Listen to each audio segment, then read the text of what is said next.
वर्तमान में हिंदुओं की हालत बड़ी विचित्र है।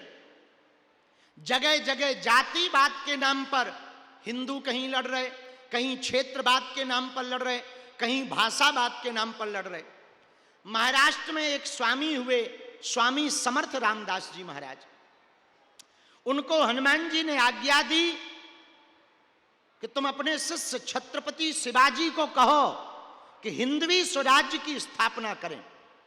स्वामी समर्थ रामदास जी ने 12 वर्ष तक हनुमान जी का तप किया। 12 वर्ष बाद जब हनुमान जी ने ये आज्ञा दी तो उन्होंने अपने शिष्य छत्रपति शिवाजी से कहा कि जाओ तुम हिंदवी स्वराज्य की स्थापना का संकल्प लो। लोग हमसे कहते हैं बाबा तुम भड़काऊ बातें बोलते हो, बाबा तुम आग लगाने वाली बात बोलते हो। भैया हम ना मुसलमानों के खिलाफ हैं ना हम ईसाइयों के खिलाफ हैं, बस अंतर इतना है हम कट्टर हिंदुओं के पक्ष में हैं। शास्त्र में भी है अपने धर्म के लिए जीना कोई बुरी बात नहीं, संविधान में भी है अपने धर्म का प्रचार प्रसार करना गलत नहीं। भैया नफरत नहीं, हम प्रेम के आदी हैं, पर गर्व से कहते हैं हम हिंदुत्ववादी हैं। और सुनो, कुछ लोग अभी जब हम आए तो पत्रकारों ने पूछा कि कई जगह आई लव मोहम्मद चल रहा है, आप क्या कहना चाह रहे? हम कहा हमें कोई दिक्कत नहीं, आई लव मोहम्मद हो बहुत बढ़िया है, पर आई लव महादेव हो तो उन्हें दिक्कत ना हो। भाई पहले हिंदू डरा हुआ था, प्रतिक्रिया नहीं देता था, अब हिंदू जगा हुआ है, तुम छेड़ोगे हम छोड़ेंगे नहीं।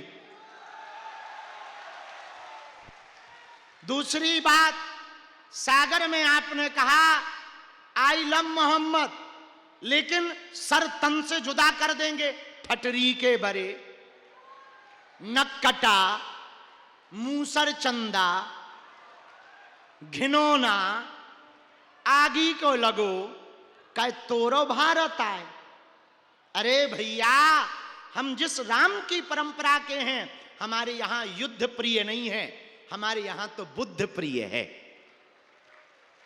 हम कभी भी अशांति नहीं चाहते, लेकिन एक बात हम कहना चाह रहे हिंदुओं, तुम यदि जातियों में बटे रहोगे तो जो हाल बांग्लादेश में हुआ, जो हाल पाकिस्तान में हुआ, जो हाल म्यांमार में हुआ, जो हाल इंडोनेशिया में हुआ, जो हाल अभी पश्चिम बंगाल में हो रहा, वही हाल तुम्हारे गांव में होगा।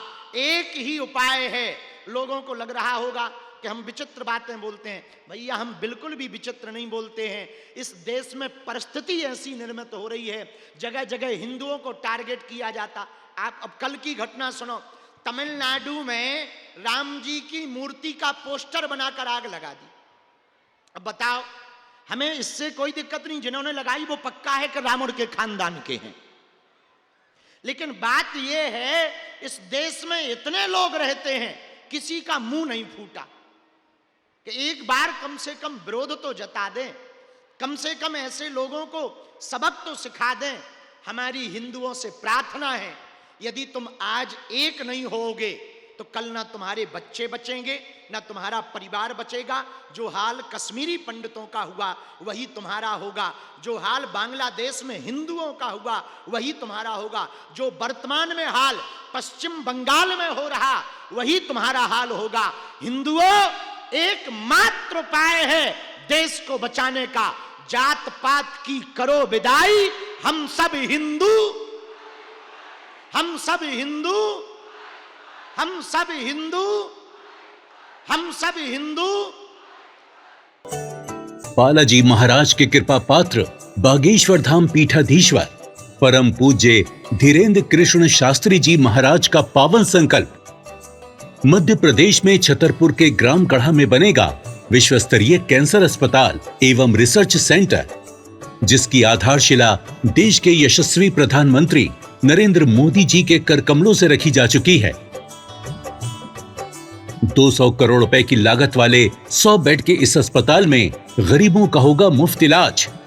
ये बहुत बड़ा अवसर है, बहुत बड़ा काम है। संकल्प बड़ा हो, संतों के आशीर्वाद हो, प्रभु की कृपा हो, तो समय सीमा में सब पूर्ण होता है। हमारे प्रियजनों, बागेश्वर धाम पूरे भारत के लोगों, अभी तक अस्पतालों में मंदिर थे, अब मंदिर में अस्पताल होगा। कैंसर हॉस्पिटल निर्माण हेतु सहयोग देकर पुण्य के भागी बने।